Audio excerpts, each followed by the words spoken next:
Hey guys, I decided to just make a video to post an update on Connor. So Connor's doing really good. He's been making a lot of progress day by day.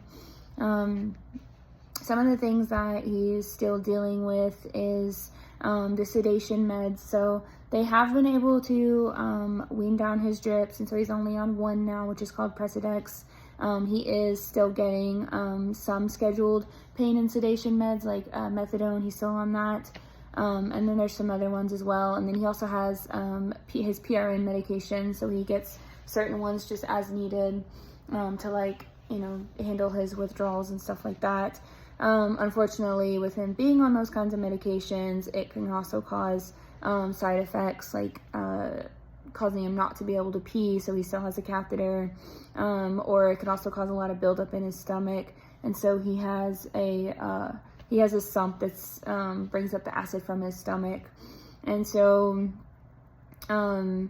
that's pretty much it with the sedation. Respiratory wise, he's doing really good. He's been able to wean down on some of the ventilator settings. He's still on too high of ventilator settings to for him to be able to do a swallow study and figure out if he can eat or drink or anything like that. He still has more progress he has to make before they can try to do a swallow study. And so they just do that slowly and make sure he can handle it, make sure his SpO2 is good. If it's good, they do a little more weaning. If his blood gas is good, they do a little more, and it just continues going from there. So so that was sedation, and then that was the respiratory status. He still has a lot of issues with his stomach. His stomach's distended a lot, just a lot of gas that builds up in there. And he's on a pretty extensive bowel regimen, so not really sure why it's causing so much gas. It could be one of the medications he's on, but they're just kind of like monitoring that.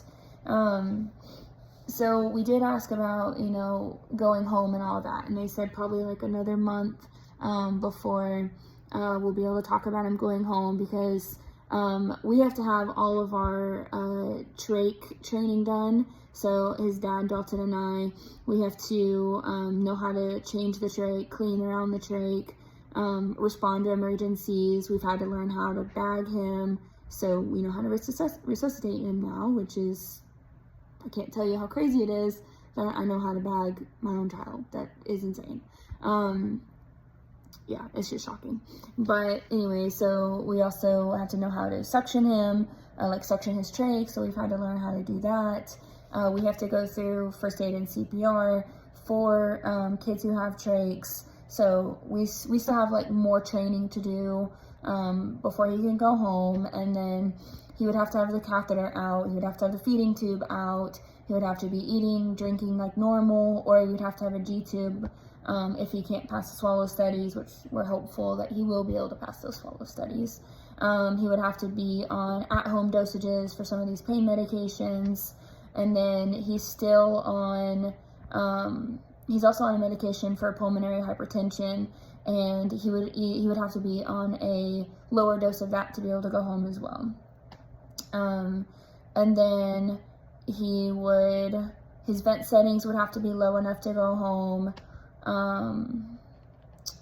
Just trying to think if there's anything else that he has to be able to pass the car seat test, and so maintain his oxygen, heart rate, blood pressures, all those things, if he's in a car seat. And so yeah, that's pretty much where he's at. He is getting occupational therapy every day, and so he's able to get out of the, they come and get him out of the bed, and they're working on helping him sit up by himself again. He's still not quite there, but he's getting there. He's very determined, so I think he's going to be able to sit up pretty soon on his own. He's having a lot of playful times now, he plays with his toys, and he smiles, and he's trying to laugh, and so it's really cool to see his progress. And so he still gets really cranky, fussy, can cry, even though you can't hear him because he has his trach, but he's definitely having more happy times. And then the other thing is, we did ask them about is he going to be able to speak, and he has to get a speaker valve that they would have to put in, goes above his trach, and I think it was above the trach anyway. But anyway, so he will have to have the speaker valve, but again, the vent settings are still too high for them to talk about that.